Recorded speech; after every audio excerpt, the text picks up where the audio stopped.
One day, Sir Topham had arranged with Thomas the Tank Engine to take his wife and grandchildren to the seaside. The sun shone, and everywhere looked splendid. But Lady Hatt was feeling hot and tired. She took her troubles out on Annie and Clarabelle. "Those coaches are old and uncomfortable. Why don't you use them as beach huts instead?" Thomas was most upset. "You won't let them turn Annie and Clarabelle into beach huts, will you?" "Of course not, Thomas," replied his driver. "But I must admit they could be smartened up." The next day, Sir Topham Hatt used Percy to take his family to Harold's airfield.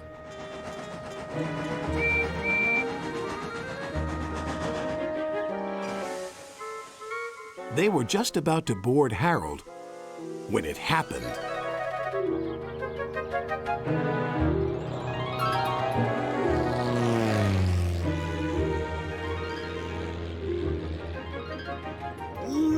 "What was that?" cried Sir Topham Hatt.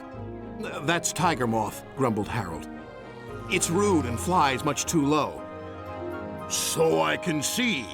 Please take us up, Harold, before there's another disturbance." A few days later, Harold arrived at their holiday home with bad news.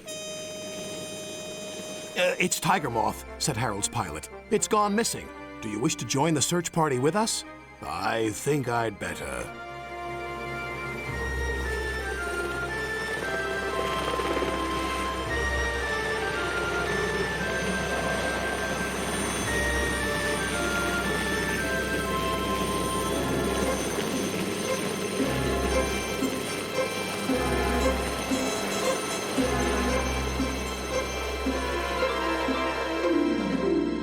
"There's Tiger Moth," called Sir Topham Hatt. Then he spoke to the pilot. "You were showing off and flying dangerously. I will speak to your controller and request that you are grounded." "Yes, sir," replied the pilot. "Now, if you'll excuse me, I shall return to my holiday." "Jolly good idea, sir."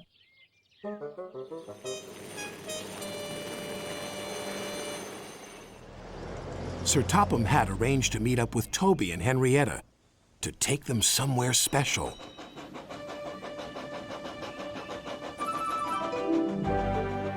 They arrived at a small river inlet. "What a beautiful boat!" exclaimed the children.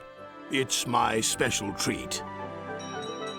Sir Topham Hatt took the helm with his wife beside him. "It's so nice to be away from the railway for once," he said to her. "And far cleaner," she replied. "But life on the river is very different from that on the rails."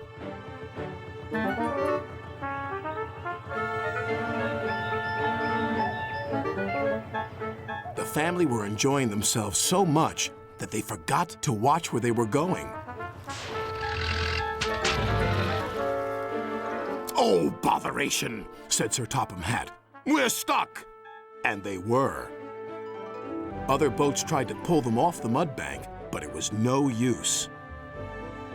Percy saw the commotion and stopped.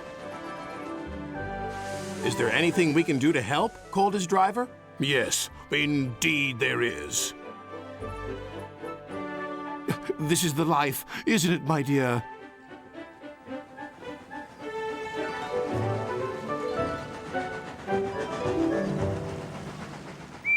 Soon they arrived at a small station. There was Thomas with Annie and Clarabelle, who were looking as smart as their new paint, inside and out. "My!" exclaimed Lady Hatt. "What splendid coaches! So much more suitable than those old beach huts on wheels." No one said a word. But that evening, Annie and Clarabelle spoke to Thomas. "It's very nice to get compliments, but no matter what we look like, we'll always be useful, won't we, Thomas?" "Of course," their friend replied.